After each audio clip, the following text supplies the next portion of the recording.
Legal tapi dia bersifat fiction. Dia penipuan.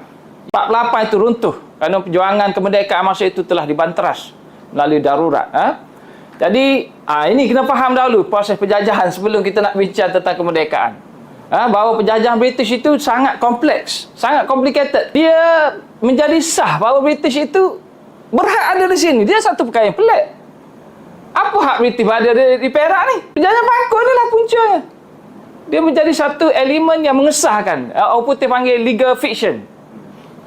Legal tapi dia bersifat fiction. Dia penipuan yang berasaskan undang-undang. Guna perkara ini sama macam berlaku di Gaza pada hari inilah. Tengok macam mana dia gunakan justifikasi. Tengok perdebatan di parlimen di Britain contoh pada hari ini. Bahawa kita ni tak menyokong, kita ni menentang genosid apa semua. Tapi dia mengesahkan untuk bertindak terhadap kelompok yang menentang rejim haram tersebut. Atas dasar bahawa mereka ni teroris. Sama dengan apa British buat dahulu. Dia adalah proses yang berulang. Sejarah yang berulang ni. Prosesnya sama saja selagi dia nama dia penjajah British. Jadi dalam konteks sejarah ini British telah membina satu naratif